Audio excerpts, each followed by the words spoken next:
Inilah narasumber-narasumber kita dalam rangkaian seminar kebangsaan jejak tokoh bangsa di Kabupaten Jombang, Soekarno dan juga Gus Dur. Inilah Prof. Dr. Anhar Gonggong, sejarawan dan akademikus Indonesia. Para saudara, pendiri Yayasan Aku dan Soekarno, jurnalis Soekarnois, Gus Binhat Nur Rohman, budayawan dan inisiator Iqbal Soekarno. Selanjutnya akan dipandu oleh moderator yang sudah tidak asing lagi, Sekretaris Komunitas Pelestari Sejarah Jombang, Mas Andi Setiawibowo atau Mas Andi Kepit Kompas. Kami persilakan. Assalamualaikum warahmatullahi wabarakatuh.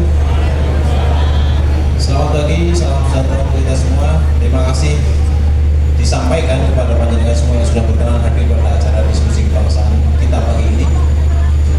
Saya tidak perlu panjang lebar karena waktu kita sangat singkat ya. Waktu kita hanya sampai jam 12, jadi hanya ada waktu 2 jam bagi kita untuk berbincang.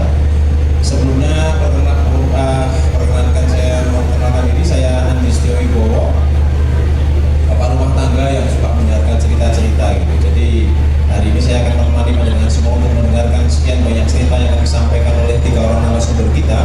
Yang pertama adalah Bung Binhat Nur Rohman, tapi rasanya aneh kalau saya manggil beliau Bu gitu ya, karena saya terbiasa menyapa beliau dengan Gus Binhat gitu.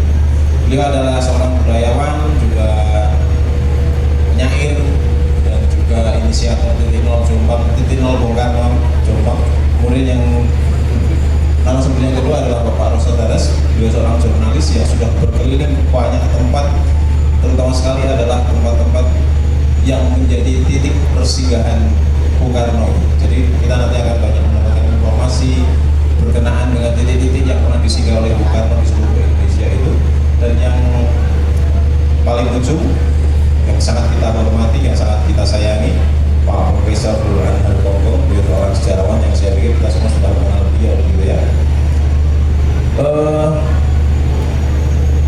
Video materinya sudah siap, panitia? Sudah siap ya? Oke, kita akan segera mulai mendengarkan paparan yang pertama dari Gus Binhat Nur Rohman. Beliau akan menyampaikan, nah ini dia.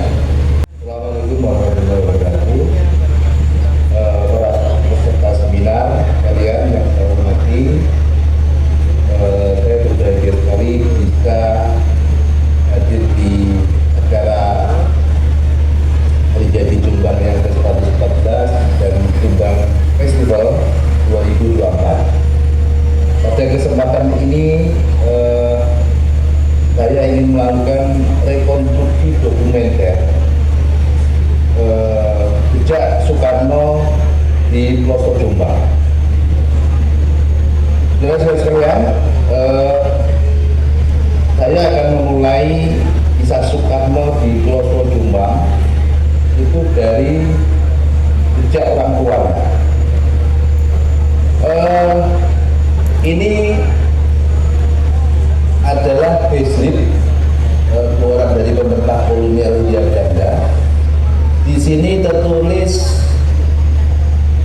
28 Desember 1901 dinyatakan bahwa Raden Sukaini Sosrodjarjo, ayahnya Soekarno, mulai bekerja di pelosok sebagai mantri guru di sekolah Mululu atau WD Klasis Guru.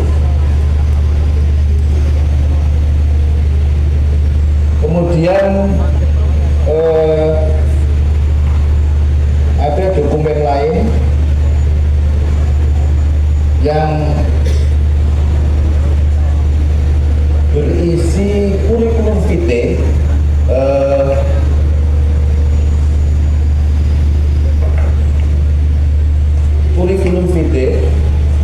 Raden Sukaini Sosrodjarjo yang dikeluarkan pada tanggal 3 Oktober 1903 di pelosok. Ini ada tangannya Sosrodjarjo. Ini adalah kurikulum vitae yang mencatat di mana Raden Sukaini bekerja sebelum di pelosok. Ini pertama ditulis di sini, dinyatakan oleh bekerja pada tahun 1890 di daerah Sugi. Kemudian ini pada tahun 1903 sudah berada di pelosok.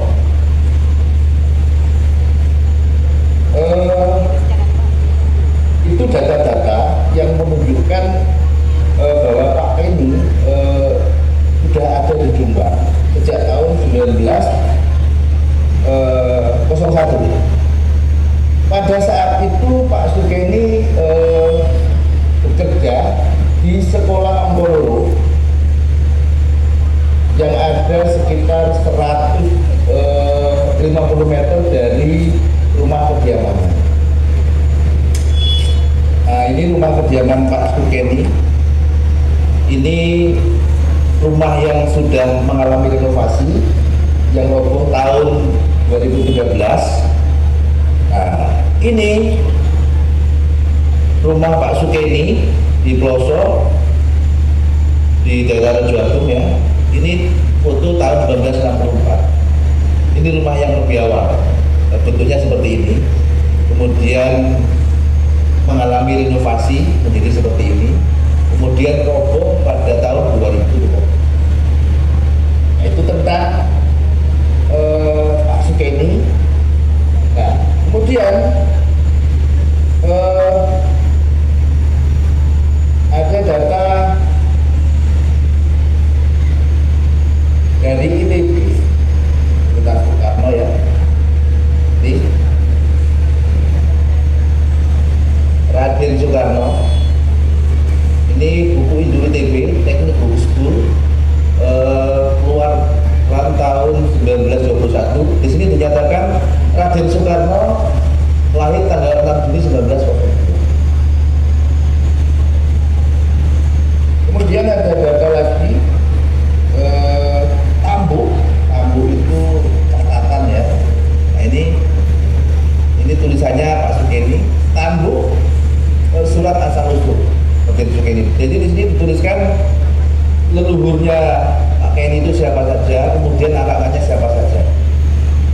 Di sini tertulis di paling bawah, ini dinyatakan di sini Raden Soekarno atau Insinyur Soekarno lahir 6 Juni 1900.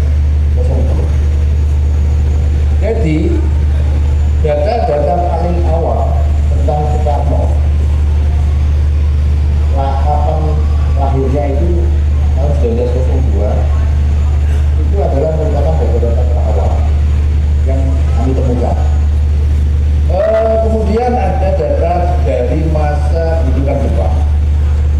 Ini menunjukkan bahwa Soekarno mula-mula sekolah desa di pelosok Jombang. Di mana sekolah ini berada? Bisa saya tunjukkan lokasinya. Ini sekolah desa di sini. Ini bekas lokasinya. Ini sekarang menjadi terminal pelosok. Lalu di mana sekolah Amboloro tempat Pak Kenny mengajar? Ini ada di Losari. Ini tidak jauh dari sekolah desa tempat Soekarno belajar. Nah, kemudian dua sekolah itu berpindah ke utara, ke selatan, di daerah SD1.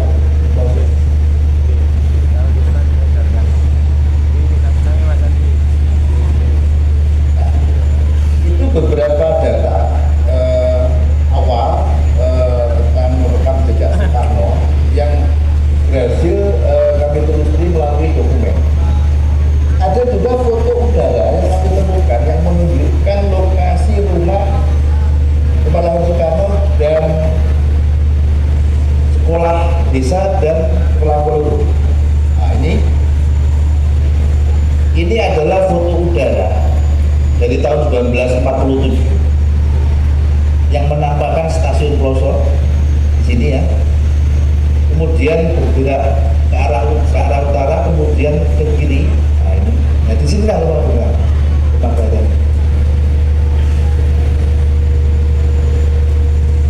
Nah, ini foto udara juga karena dikeluarkan 1947. Ini memotret dari udara. Ini ya. Di mana lokasi sekolah Amboloro yaitu di sini. Kemudian ini sekolah desa di sini, yang sekarang menjadi terminal. Dan sekolah Muru sekarang menjadi reruntuhan. Ini kita bisa tunjukkan sebetulnya ini juga seperti ini sekolah Muru. Ini ketika ada teman-teman dari menelusuri daerah Kudus Surabaya berkunjung ke sekolah Muru. Nah, kemudian kita juga menemukan data dari terbitan asing. Misalnya ini buku The Riverside Dictionary of Biography, di sini terbitan 2005. Di sini menyatakan bahwa Soekarno lahir 1940. Kemudian juga ada buku lain ini.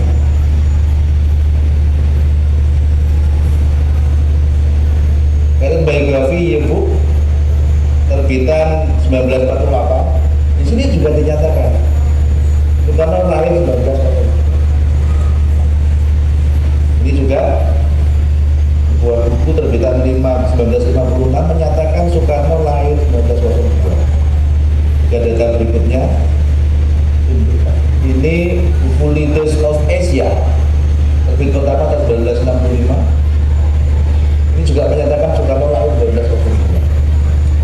Nah, itulah bukti-bukti yang kami temukan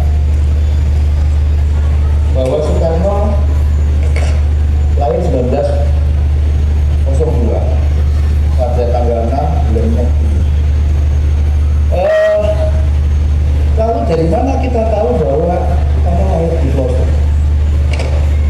Itu bisa dijelaskan dari cerita tutur yang ternyata cerita-cerita tutur itu memiliki data historis. Misalnya cerita dari Kediri, dari dalam pokok yang menyatakan bahwa Pak Sukeni itu bekerja di Pelosok, kemudian Soekarno lahir di Pelosok, dan ketika persalinannya itu dibantu oleh seorang tua bernama Raden Mas Kiai Surosuntono, dan kemudian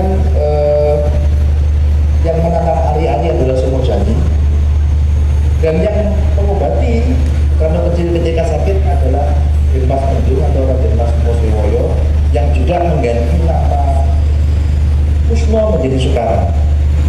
Nah, nama-nama itu ternyata berhasil kita temukan sebetulnya. Artinya cerita itu ada data historisnya. Nah, ini misalnya, ini satu foto dari tahun 1925 dari Berumbung. Nah, foto ini saya peroleh dari Mas Arif, dari TADP, kemudian beliau dapat dari Pak Sulis, dari Pak. Nah, di sini kita temukan gambarnya. Ini namanya Mbak Surosuntono. Ini yang membantu proses persalinan Soekarno. Ini asalnya dari Kapuk. Rumahnya ada di daerah Jalan Juanda, bukan? Itu Jalan Setaki namanya. Meninggal di Jogja, dimakamkan di sana. Nah, di belakangnya ini Mbah Sumojani. Ini yang menanam ari-ari Soekarno, Pelosok. Dari mana beliau ini? Beliau ini tinggal di daerah Bener, di Jombang. Nah, kuburannya juga ada di sana. Rumahnya masih ada sampai sekarang di daerah Bener. Nah, ini yang menanam ari-ari Soekarno, namanya Mbah Sumojani.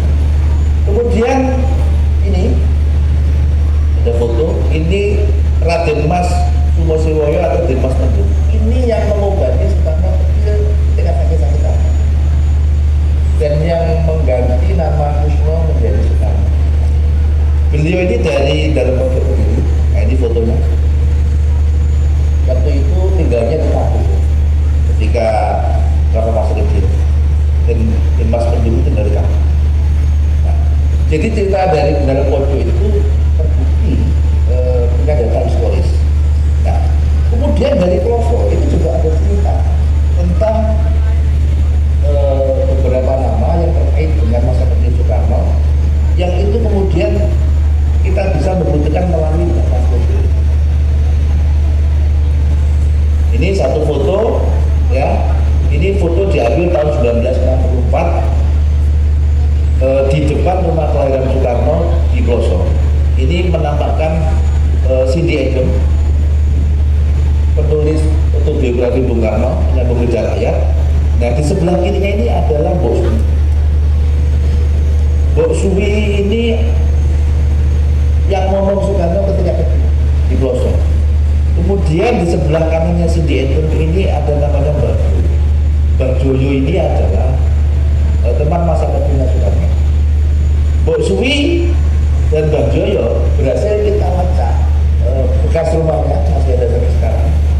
Kemudian kuburannya juga ada, masih ada di Ploso oleh dua-duanya. Mbok Suwi ada di desa Balongjati, Jagung, dan Mbak Joyo ada di desa Opensari, Jagung juga. Nah, di sebelah Mbak Joyo ini ada gambar ini di sini. Ini setelah kita berhasil identifikasi adalah Raden Utomo. Ketika itu pada tahun 1964 ketika foto ini diambil, bekerja sebagai Dono Ploso. Kemudian ini Bapak Agus Subur, ini tokoh masyarakat di Ploso pada masa itu. Nah, jadi itu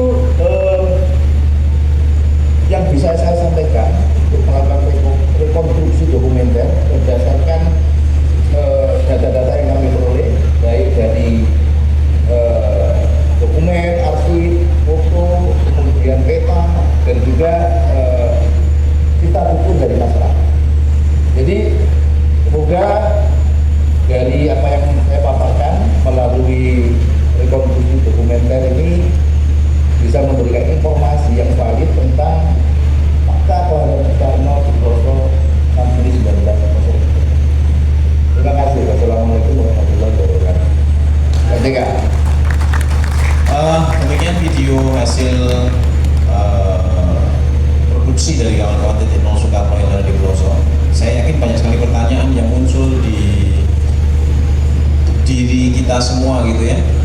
Saya terutama secara pribadi itu baru ini saja mendengar nama-nama, ada Mbok Suwi, ada Mbah Joyo, ada Ki Suro dan segala macam itu. Tapi mohon ditahan dulu jika nanti ada pertanyaan, nanti ada waktu untuk menyampaikan pertanyaan itu.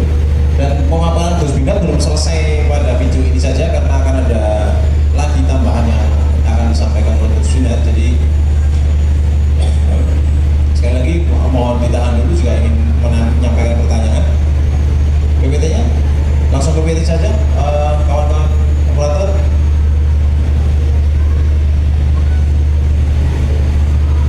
Mohon maaf kalau rasanya tergesa-gesa gitu ya, harus cepat-cepat gitu karena waktu kita hanya 2 jam Bapak Ibu. Jadi kita berusaha memanfaatkan waktu kita seefisien mungkin. Kita akan melanjutkan pemaparan, mendengarkan pemaparan dari Gus Binggar terkait dengan situs lahir Bung Karno yang ada di Ploso itu. Belum siap nampaknya.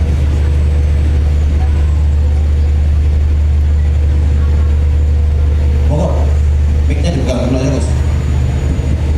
Mic-nya dibuka dulu sambil menunggu PPT-nya siap. Mungkin ada sedikit penjelasan tambahan terkait dengan video itu tadi. Silakan Gus Binggar. Kita akan sama-sama mendengarkan. warahmatullahi wabarakatuh.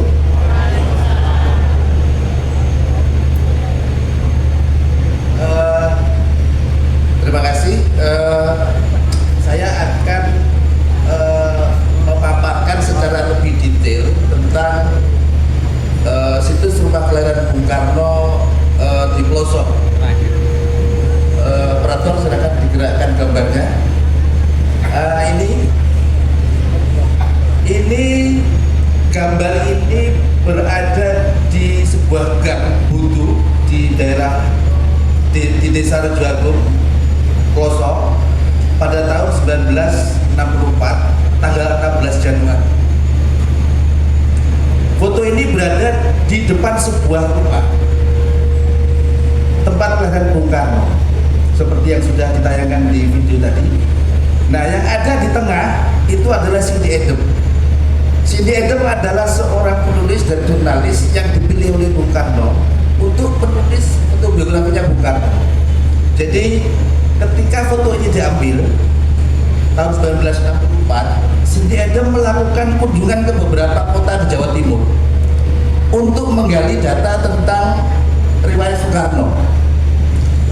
Nah, di sini di foto ini Cindy Adams berpose dengan dua narasumber utama Bung Karno, yaitu Mbok Suri, kemudian Mbah Joyo. Dua nama ini masih sangat dikenal baik oleh warga Poso sampai sekarang. Mungkin bisa saya perkenalkan narasumber saya yang bisa bersaksi tentang Mbok Suri. Pak Mursid, monggo mriki Pak Mursid. Tepuk tangannya. Tepuk tangannya udah untuk Pak Mursid. Kemudian Pak Sugeng, monggo.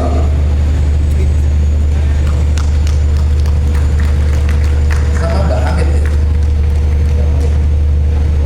Mbak Hamid, monggo.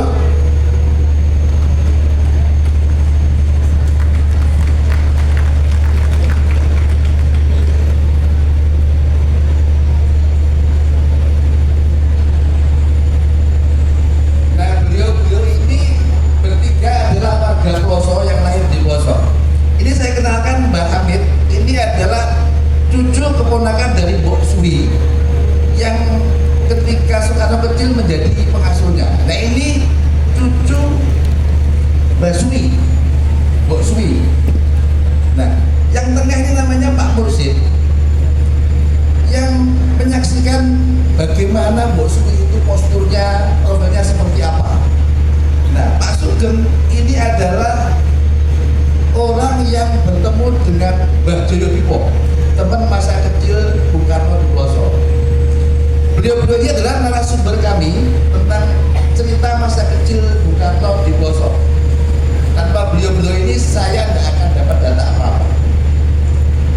Beliau-beliau ini membuat foto itu bisa berbicara kepada saya dan kita semua bahwa yang berfoto di depan rumah kelahiran Bung Karno itu adalah Mbok Suri dan Mbah Joyo. Itu terima kasih, monggo. Terima kasih. Gambar selanjutnya. Nah, ini rumah kelahiran Bung Karno pada tahun 64 yang masih asli tahun 64. Di depan berpose beberapa tokoh masyarakat. Salah satunya adalah Jono Ploso tahun 64, yaitu Mbah Sutomo. Itu adalah kakeknya Pak Adi Prasetyo. Monggo Pak Adi berdiri. Nah, Mbah Raden Sutomo ini pedono pada masa itu. Nah, beginilah rumah Bung Karno sampai tahun 64. Nanti kalau akan ada pemugaran ya seperti ini bentuknya. Kita ada bentuk aslinya. Oke, gambar selanjutnya. Nah, ini rumah Bung Karno jilid kedua, yaitu karena sudah mengalami perubahan. Nah, perubahan ini terjadi pada tahun 60-an ketika rumah Bung Karno, bekas rumah Bung Karno di Ploso itu dihuni oleh seorang masinis stasiun Ploso, namanya Pak Pinto. Jadi Pak Pinto menghuni di sini dari tahun 1960 sampai 1976, sampai beliau pensiun. Nah, rumah ini sekarang sudah roboh. Oke, lanjut gambar selanjutnya. Nah, ini kondisi rumahnya Bung Karno yang roboh tahun 2013, dan saya mengambil ini tahun 2019 sebelum pandemi. Ini rumahnya berupa pondasi bagian depan itu 8 meter, ke belakang sekitar 12 meter. Nah, rumah ini, bekas rumah ini, pondasi ini sering dipakai oleh warga untuk melakukan sejumlah kegiatan. Jadi bulan Juni, bulan Agustus itu diadakan kegiatan di sini oleh warga. Ini bentuk fondasinya. Oke, selanjutnya. Nah, ini menampakkan tata ruang bekas rumah kelahiran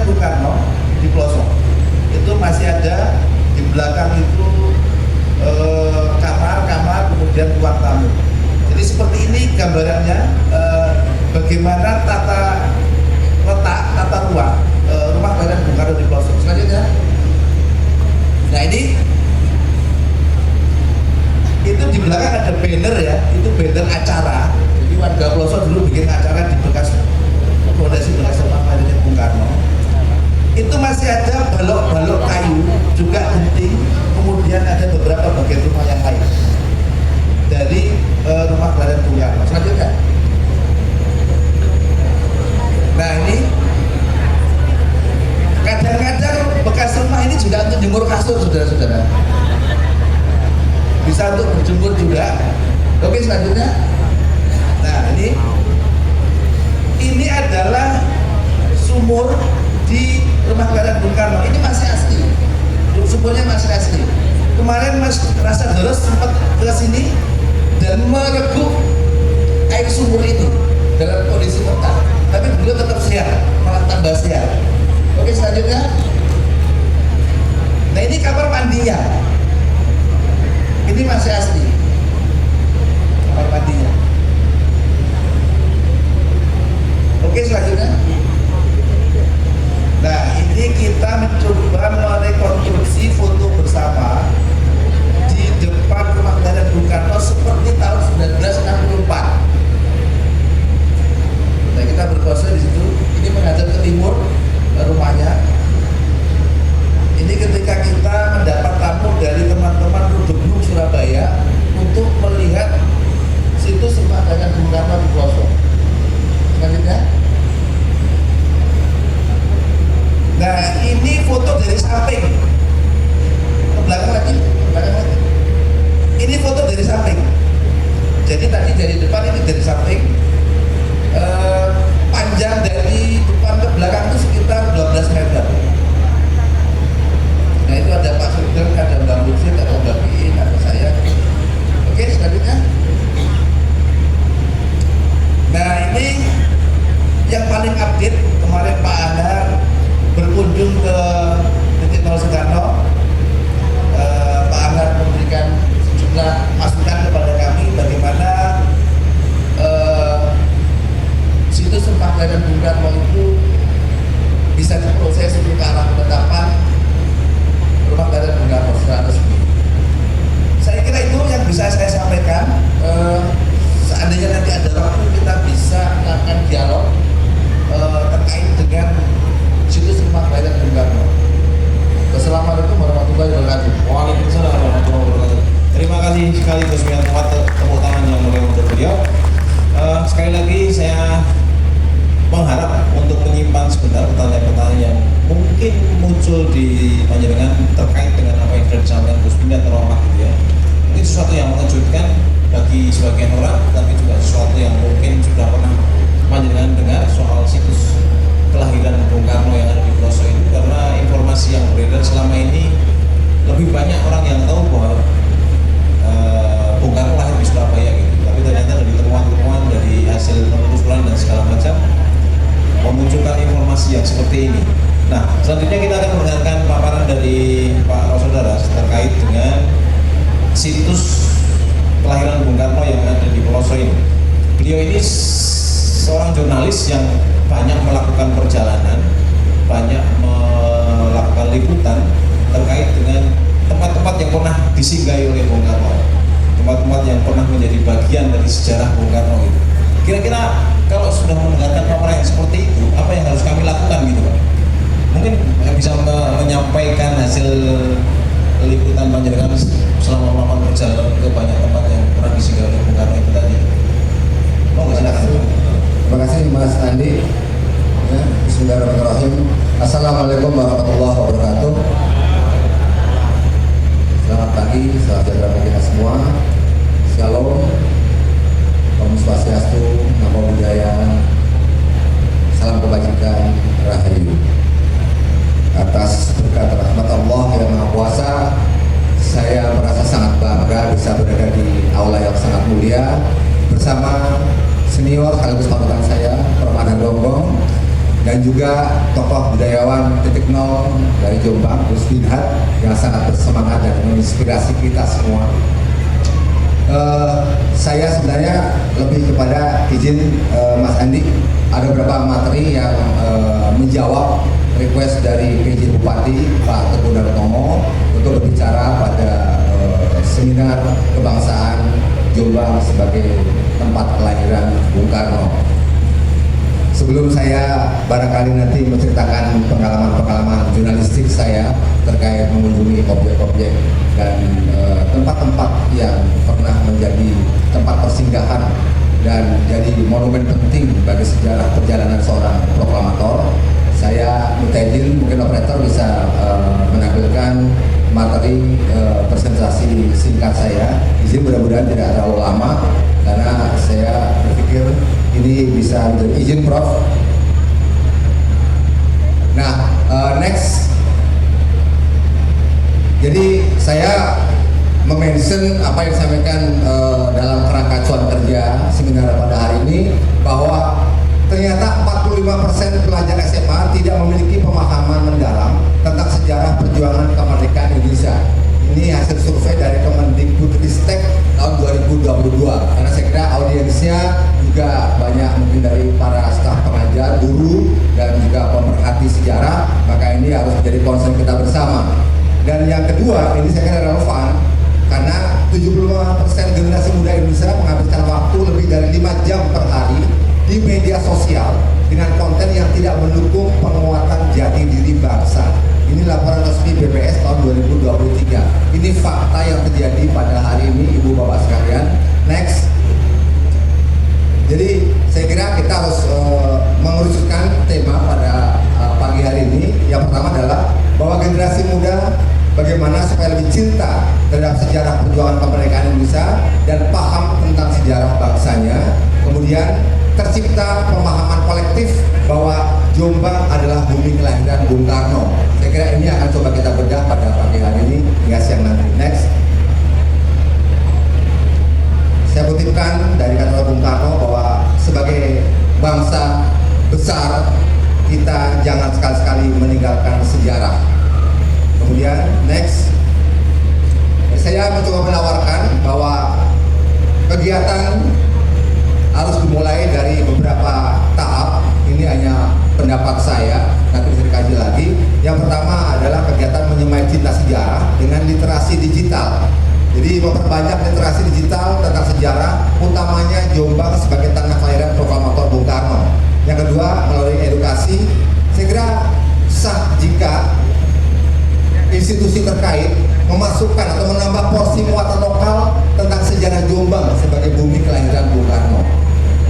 Kemudian ada kegiatan outing, misalnya semacam mengadakan kegiatan wisata sejarah, karena saya merasa beruntung sudah 2 kali mengunjungi ekosistem, kalau saya katakan.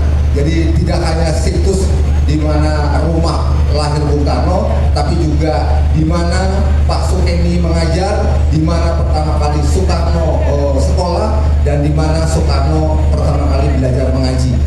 Kemudian perlu juga barangkali ini untuk sasaran anak muda melakukan gimmick-gimmick sebagai bagian dari strategi budaya. Misalnya merancang akademik bertemakan sejarah sebagai bagian dari strategi budaya. Saya mungkin bisa memberi ilustrasi bahwa suatu ketika saya berbicara ngobrol santai dengan Ketua TACB Jombang, Pak Nasrullah, tentang beliau punya concern membuat cerita bagaimana sejarah lahirnya Bung Karno di Jombang dalam format barangkali kesenian ludruk. Karena Bung Karno juga sudah dulu pemain tonil, sutradara tonil, penulis naskah tonil.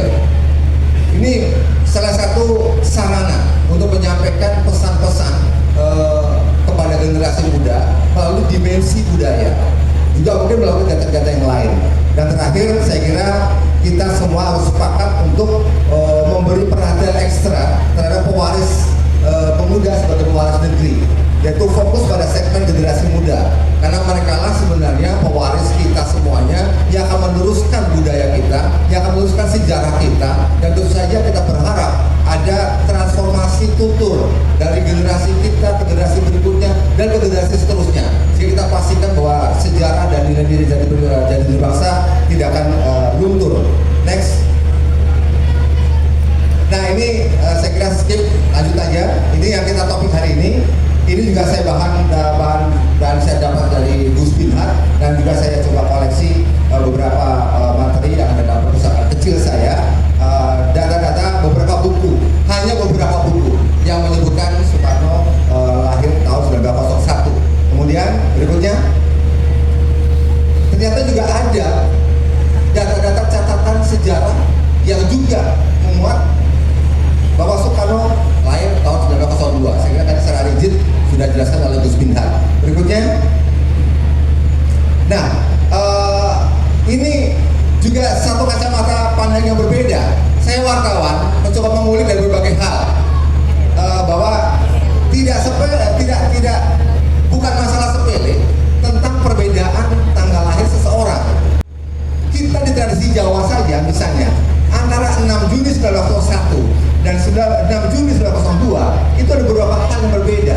Contoh, tanggal 6 Juni 1901 itu harinya Kamis Respati, tanggal Jawanya 18 Safar atau Pon, Hijriahnya 18 Safar 1319, dan jumlah Neptunya itu 12. Sedangkan kalau beliau lahir tahun 6 Juni 1902, harinya udah berbeda, Jumat Sukro. Kemudian kalau pasarnya tetap sama, Pon, dan jumlah Neptunya juga berbeda, 14. Nah, saya kira tidak ada salahnya barangkali pegiat budaya atau pegiat sejarah melibatkan juga ahli-ahli Japanologi atau pakar-pakar primbon untuk juga mengkaji ini. Next, berikutnya. Nah, ini beberapa watak. Mohon maaf, saya bukan ahli primbon, saya hanya googling, mencari di internet, yang saya kira ibu bapak semua juga bisa melakukan itu untuk mencocokkan ini, bahwa ada beberapa karakter yang berbeda. Bahwa 6 Juni 1901 itu Dino Kemis itu sangat menakutkan. Kalau Jemuah itu energik mengagumkan. Kira-kira yang mana lonceng itu Soekarno? Itu misal, itu contoh. Kemudian pasarannya sama seperti itu, hampir sama ya. Kemudian dari Pandewan atau Hasaworo itu berbakat dari cendekia, intelektual, sombong, kritik, dan kalau yang dalam saat itu angker, berwibawa, kejam. Nah, ini kalau dari sisi ilmu primbon, ilmu kejawen, itu masih ada kupasan-kupasan lain. Ada Saporo, Sangoworo, Saptoworo, dan seterusnya. Ini kajiannya bisa lebih sangat detail, mendalam, dan itulah yang digunakan oleh para leluhur kita dulu. Saya kira juga merupakan satu cara mendekati tentang di mana dan kapan Bapak proklamator kita lahir. Next. Nah, juga Sio, bagi yang percaya Sio misalnya gitu loh, itu juga tahun kelahiran berbeda, Sionya berbeda. Kalau 1901 berarti beliau Bung Karno, Sionya Kerbo. Tetapi kalau lahirnya 1902, beliau Sionya Macan. Nah, tentang bagaimana karakter Kerbo dan bagaimana karakter Macan, yang percaya atau mau membaca literasi dari pengertian Sio, bisa juga disari di berbagai macam sumber literasi menjelaskan bahwa ini ada dua karakter yang berbeda.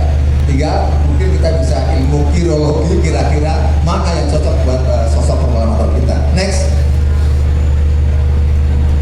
Jadi yang pertama, saya kira harus ada gerakan cinta sejarah disertai gerakan pelurusan sejarah.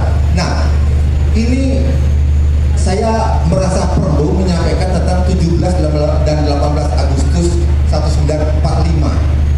Sebelum kita bicara tentang sejarah kapan dan di mana Soekarno dilahirkan, ibu bapak sekalian, terutama para guru, kita terlalu terbiasa menulis, mengucapkan bahwa tanggal 17 Agustus sebagai hari kemerdekaan Republik Indonesia. Ini salah besar, salah besar. Bahkan salah satu seorang guru saya mengatakan ini dosa besar, itu mengingkari fakta, mengingkari sejarah. Karena 17 Agustus itu belum ada Republik Indonesia. Dan bunyi proklamasi adalah kami, bangsa Indonesia, dengan ini menyatakan kemerdekaan Indonesia. Bangsa. Di bagian terakhir pun Soekarno-Hatta, bukan atas nama presiden dan presiden, kami atas nama bangsa Indonesia, Soekarno-Hatta. Kapan Republik berdiri? Besoknya, 18 Agustus 1945. Jadi ini saya kira harus jadi concern para guru dan kita semua, supaya mulailah kita meluruskan dari hal-hal yang sangat elementer. akan mendasar tetapi sangat fundamental bagi pembangunan jati diri kita bangsa ke depan. Nah, kemudian tentang Peloso, tempat lahir Bung Karno. Ini juga saya katakan tadi harus ada semacam kegiatan yang terus menerus, barangkali melalui forum TACP, kegiatan seperti ini, FGD dan sebagainya, untuk tetap memperkuat karena fakta-fakta ternyata ada tentang dan kemakaian status quo. Ini saya kutip dari pernyataan Mas Guru Soekarno Putro, beliau ketua Yayasan Bung Karno, ketika teman-teman dari Jombang menghadap kepada Guru Soekarno Putra dalam kapasitas sebagai ketua Yayasan Bung Karno. Kita sodorkan fakta-fakta tentang Jombang dan tentang 1902. Mas Guru yang ternyata bahwa Soekarno lahir di Surabaya 6 Juni 1901 akhirnya menyatakan kalau begitu status quo. Tapi kalau menurut Profesor Arnoldo tidak ada sejarah status quo. Artinya yang percaya 1901 ya silakan, yang 1902 ya silakan. Tapi ini adalah statement dari Mas Guru. Artinya kalau kita sebagai oportunis sejarah mengatakan bahwa dari keluarga biologis Bung Karno mengatakan status quo, artinya kan juga ada keraguan apakah benar 1901 atau jangan-jangan 1902, apakah benar Surabaya atau jangan-jangan di Gambuntu, Poso, Jombang. Nah, kemudian yang ketiga saya mendorong dan mendukung TACP Kabupaten Jombang untuk menetapkan rumah kelahiran Bung Karno di Poso sebagai cagar budaya tingkat kabupaten. Setidaknya itu yang pasti dan bisa dilakukan. Oleh karena itu barangkali bisa diperjuangkan untuk meningkat statusnya menjadi cagar budaya tingkat provinsi dan terakhir menjadi cagar budaya tingkat nasional. Saya kira kegiatan itu sudah dilakukan oleh teman-teman dari TACP, Mas Nasrul dan teman-teman.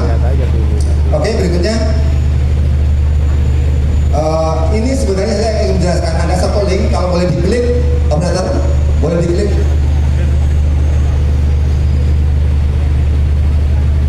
Ada jaringan internet nggak, operator? Nggak ada, oke. Ini adalah satu link yang saya ambil dari Facebook. Seorang anak muda menjelaskan dengan sangat sederhana melalui grafis, infografis tentang kenapa 17 Agustus dan 18 Agustus adalah dua hal yang berbeda. Nah, cara-cara seperti ini menurut saya cukup menarik dan dilakukan oleh generasi muda yang mulai belajar sejarah, melek sejarah, dan memberi pemahaman kepada teman-teman segenerasinya dengan bahasa-bahasa mereka. Ini gambarnya menarik. Saya kira kalau ini bisa saya kirimkan linknya. Berikutnya,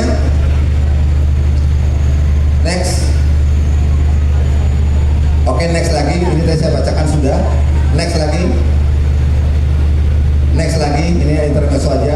Nah, ini sebenarnya reportase ini isinya video reportase saya waktu berkunjung ke titik nol Bung Karno di Gambuntu, Peloso, Jombang. Tapi tidak bisa diputar. Tetapi ini saya kira hanya bagian kecil. Lebih lengkap punya Gus Binha tadi. Tapi hanya menggambarkan bagaimana saya melakukan kerja jurnalistik untuk melihat dari langsung dan dekat seperti yang selama ini saya coba lakukan. Saya 1 bulan berada di ND untuk menelusuri jejak-jejak Bung Karno ketika dia dibuang periode 34 hingga 38 di ND. Kemudian saya juga ke Bengkulu karena setelah 38 beliau dibuang ke Bengkulu, dipindah ke Bengkulu periode 38 sampai 42. Kemudian Jepang masuk 42, kocar kasir Belanda akan membawa Bung Karno untuk dipindahkan ke Australia.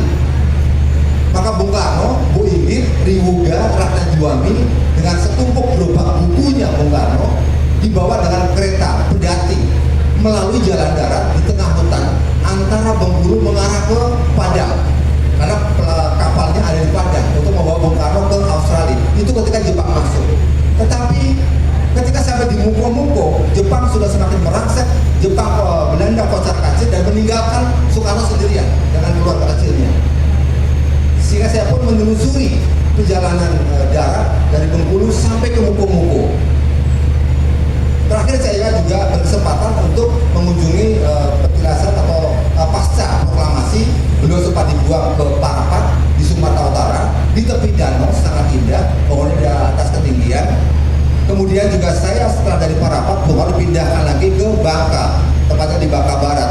Saya juga mengunjungi ada pesanggrahan Menumbing, ada di ketinggian 454 mdpl, sangat tinggi dan jalannya sangat berbelok tinggi sekali. Disitulah Bung Karno, Bung Hatta, Ali dan beberapa teman lainnya, pejuang lainnya sempat ditempatkan, tetapi tidak lama karena Bung Karno kemudian berdalih tidak bisa berada di Hawa yang dingin dan bisa dipindahkan. Akhirnya dia dipindahkan ke lokasi yang ada di bawah, tidak jauh dari pantai di Bangka, masih di Bangka Barat, bekas bangunan milik pabrik timah di Bangka Barat, Ronggang atau apa saya lupa namanya. Dan ibu bapak sekalian, saya harus menyampaikan bahwa di semua situs yang saya kunjungi, ND, Bengkulu, kemudian Parapat, Bangka, dan tempat-tempat yang tadi saya sebutkan, semuanya sudah berstatus Taman Cagar Budaya. Artinya apa? Kalau benar bahwa fakta-fakta, data-data sudah memperkuat Jombang sebagai tempat di mana Bung Karno dilahirkan, saya kira tidak ada perlu ada keraguan bagi tim TACB untuk menetapkan atau mengusulkan paling tidak pertama kepada Bupati untuk segera ditetapkan sebagai cagar budaya. Dan sebagai Soekarnois tadi, mohon maaf betul, saya saat berkunjung ke rumah kelahiran Bung Karno di Poso, saya melihat masih ada sumur, saya lihat ada jernih, dan saya menimba air dan saya meminumnya. Sama seperti yang dilakukan ketika saya di rumah pembuangan beliau yang ada di ND maupun yang ada di Bengkulu dan tempat-tempat lain. Benar-benar sehat dan makin sehat mudah-mudahan. Ada salah dan maaf, ada salah dari saya mohon maaf. Saya akhiri. Wassalamualaikum warahmatullahi wabarakatuh. Waalaikumsalam warahmatullahi wabarakatuh. Sesuatu yang sangat tidak apa-apa.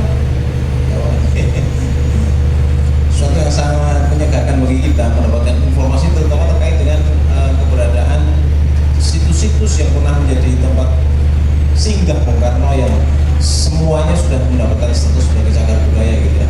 Ini menjadi PR bagi kita semua, terutama para pemangku kebijakan. Boleh tambahan Mas Andi? Ya, Saya Soekarnois mengunjungi beberapa tempat di mana Soekarno pernah berada di situ dalam kondisi perjuangan. Tetapi saya di sini akan berstatement bahwa ketika saya memasuki Jombang, hati saya bergetar. Saya kira itu aja. Tambahan informasi dari Pak Saudara. Selanjutnya kita akan mendengarkan paparan dari Profesor Anhar terkait dengan apa yang sudah disampaikan oleh Gus Bidang Rohmat maupun oleh para saudara. Misalnya tadi sudah disampaikan oleh para saudara terkait status quo soal tanggal kelahiran dan tempat kelahiran sudah disampaikan sekilas oleh para saudara bahwa tidak ada namanya status quo sejarah itu. Mungkin Pak Prof bisa segera menyampaikan paparannya terkait apa yang sudah disampaikan oleh Gus Binat dan para saudara terkait dengan tempat kelahiran Bung Karno yang ada di Poso. Kami persilakan. Baik, moderator, bicara, para hadirin yang amat saya hormati, Assalamualaikum warahmatullahi wabarakatuh. Saya berharap banyak guru yang datang atau murid-murid karena ini berkaitan dengan pendidikan sejarah. Begini, saya mulai dengan istilah guru status quo. Dalam sejarah tidak dikenal status quo. Kalau ada dua atau beberapa fakta yang kita temukan, nah tergantung mana sumber yang kita percaya untuk kemudian kita ambil, masukkan dalam bagian dari tulisan kita. Tetapi tidak boleh melupakan yang lain.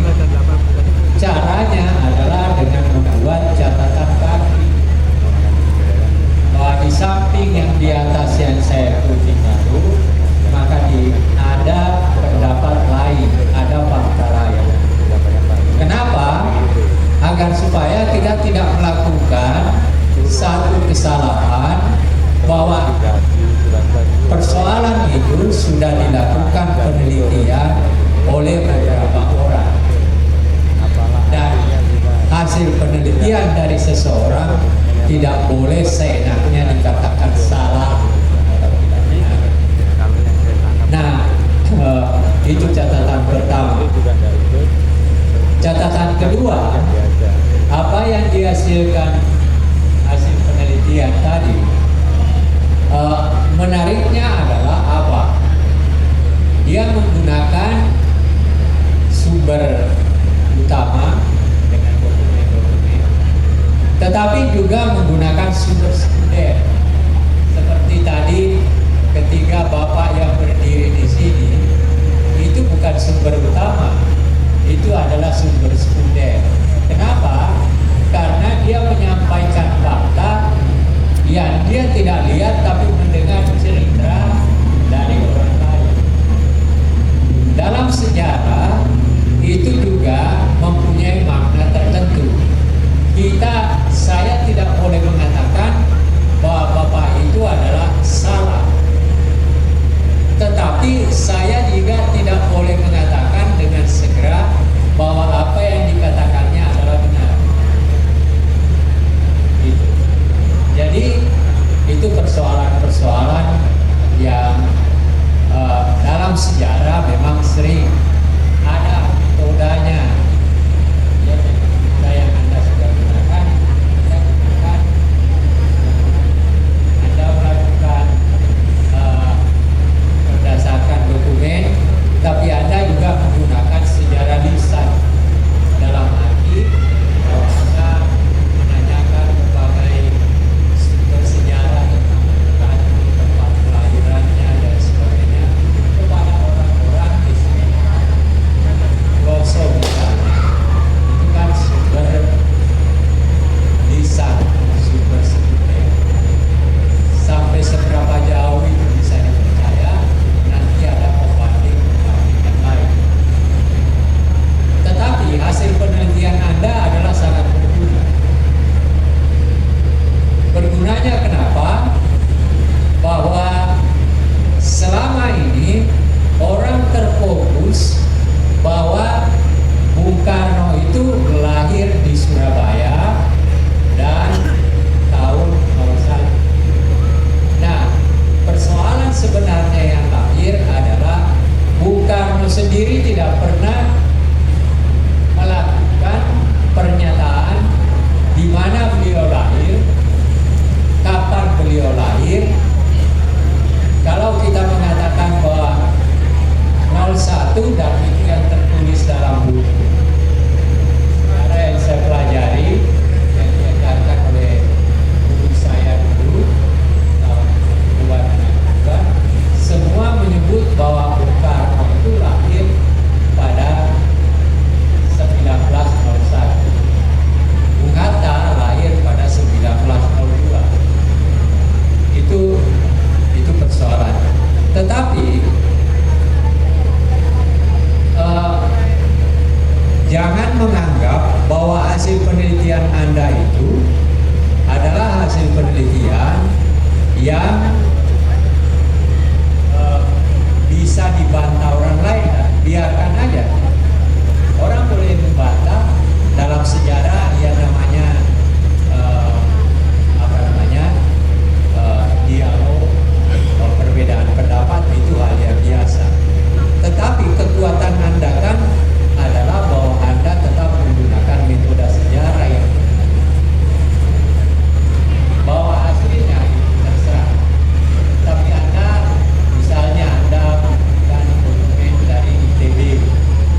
sendiri tidak pernah berbicara tentang dirinya dalam pengertian di mana dia lahir. Orang menyebut lahir di Surabaya.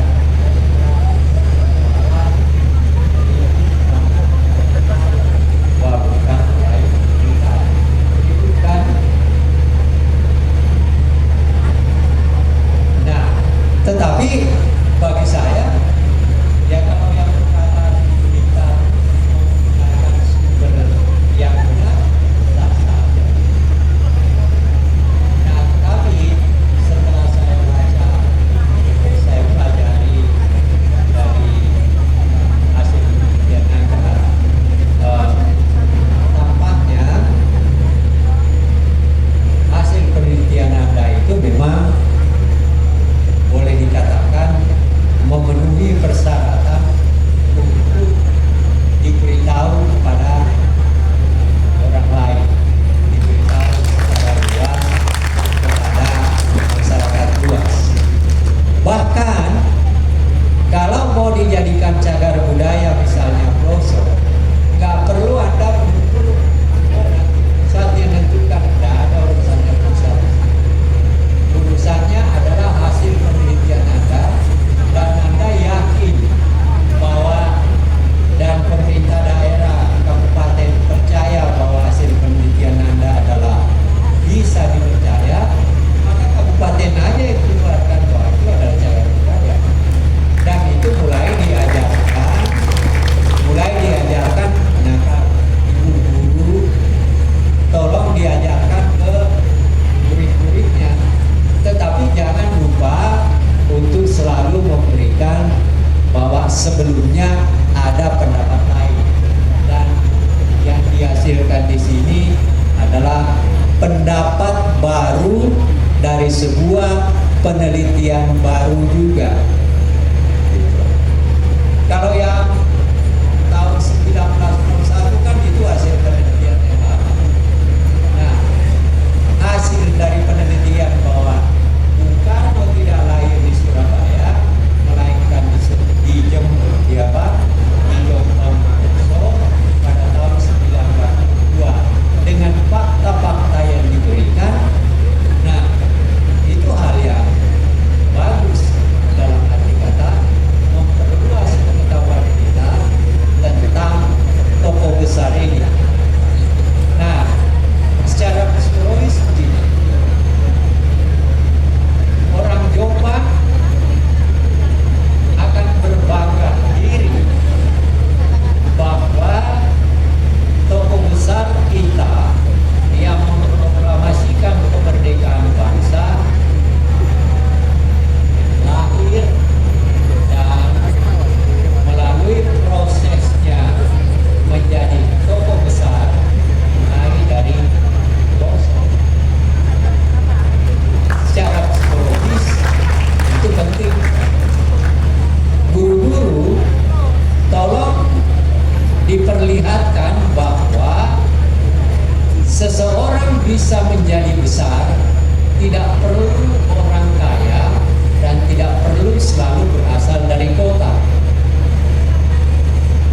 Tokoh besar Soekarno bukan orang kaya, dia cuma anak guru. Dia lahir di desa, tapi dalam suatu proses pendidikan, nah pentingnya ditekankan di situ.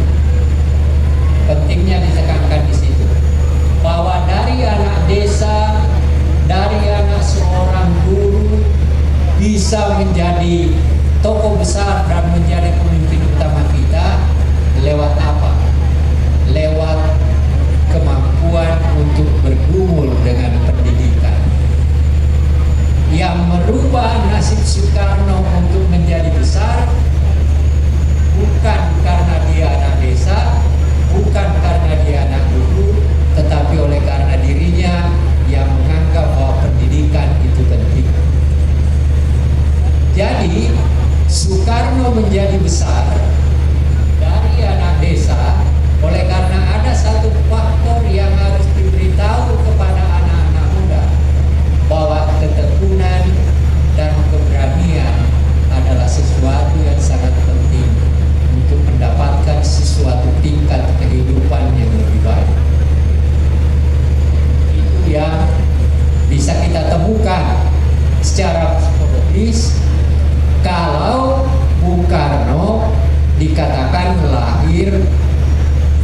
pelosok dan cuma anak seorang guru. Ini penting yang sering apalagi dalam konteks sekarang ya, ibu-ibu guru, anak-anakku sekalian, seakan-akan kalau kita tinggal di desa, saya dari desa, seakan-akan kita minder menghadapi anak-anak kota. Nggak ada urusannya dengan itu. Banyak anak kota juga yang bodoh kok. Banyak juga yang menggunakan kekayaannya sekedar bermain-main dengan sekolah, sehingga apa yang terjadi ya dia gagal dalam pendidikannya. Tetapi anak desa yang mau dengan ketekunan, dengan ketabahan, dengan bersedia menderita, maka pada akhirnya dia menanjak kehidupannya dan berhasil karena menjadi orang besar. Bukan dimulai dari memang dia orang besar, melainkan dia adalah keluarga dari seorang yang sederhana. Itu yang saya tangkap dari hasil penelitian ini. Dan ini harus diberitahu. Dalam konteks sekarang, hal ini sangat penting. Karena apa? Teknologi yang kita miliki sekarang yang hari, seakan-akan itu miliknya orang kaya. Semua alat teknologi kan harganya mahal, ya kan? Tetap, dan itu artinya apa? Yang bisa mencapai posisi baik nanti ke depan itu hanya orang kaya. Nah, republik ini akan runtuh kalau pikiran kita ke situ. Tolong ibu guru, bapak guru, saya juga berasal dari guru.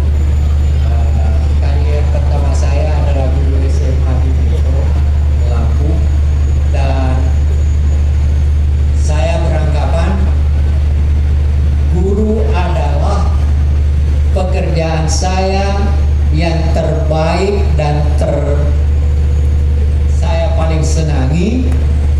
Walaupun saya pernah menduduki jabatan tinggi dari bawah sampai ke eselon 1, tapi eselon 1 buat saya nggak ada artinya dibanding dengan pekerjaan guru. Saya berkeyakinan benar seperti itu. Saya tidak akan duduk di depan Bapak Ibu semua andai kata saya tidak mulai karier saya sebagai guru, dan sampai sekarang saya masih tetap guru. Nah, cuma ada yang saya ingin peringatkan kepada Bapak Ibu guru, jangan berkhayal untuk menjadi orang kaya kalau Bapak Ibu guru. Kalau menghayal mau kaya, tidak tepat aja pekerjaannya. Mau jadi pedagang atau mau jadi apa, jangan jadi guru. Karena apa? Sepanjang yang saya ketahui, dimanapun yang namanya guru itu tidak pernah ada yang kaya.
surat, tolong buku ini diserahkan dan dibagikan kepada sekolah-sekolah, kepada guru-guru.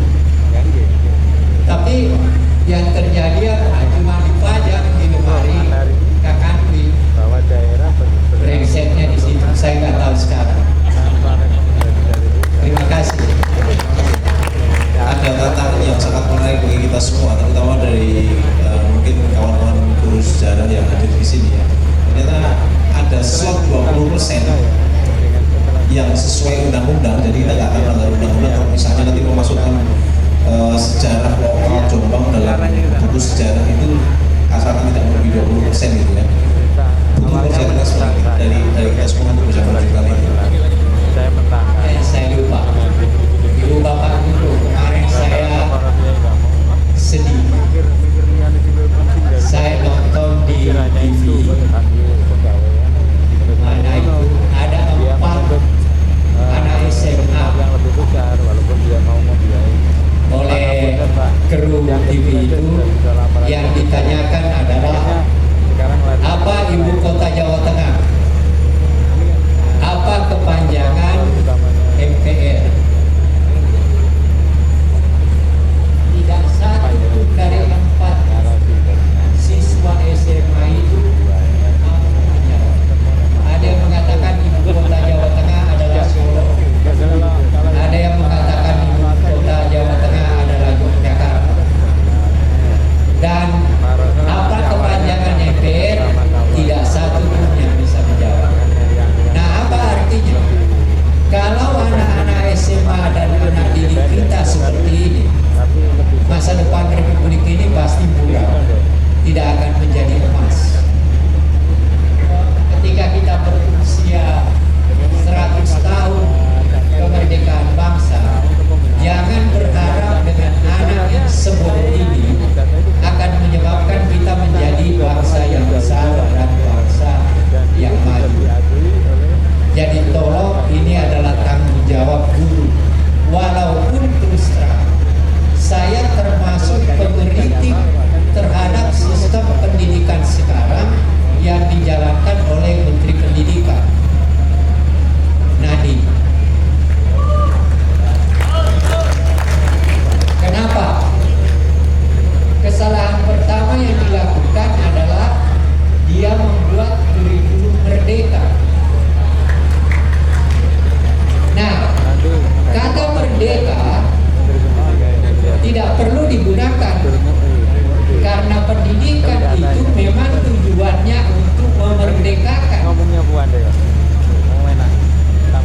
Jadi kata merdeka dalam kurikulum itu pasif.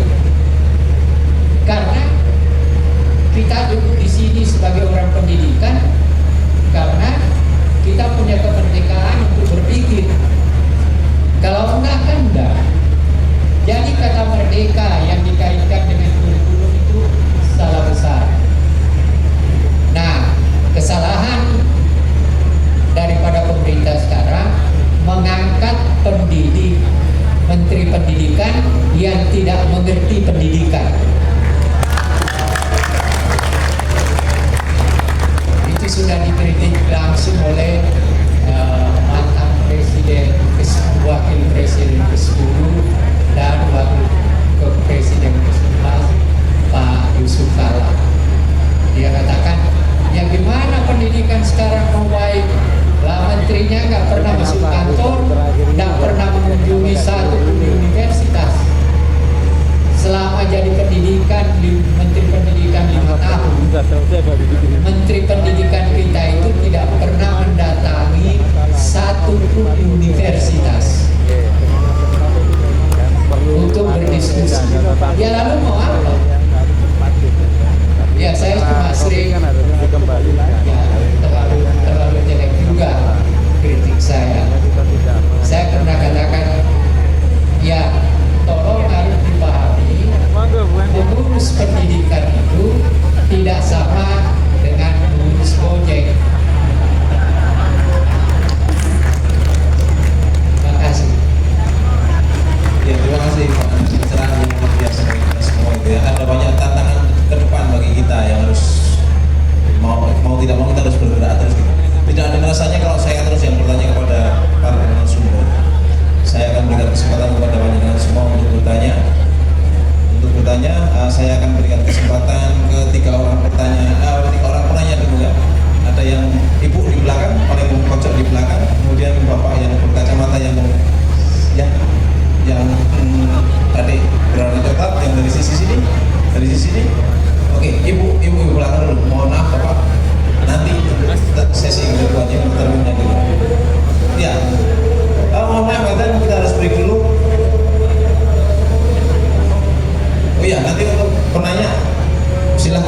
komik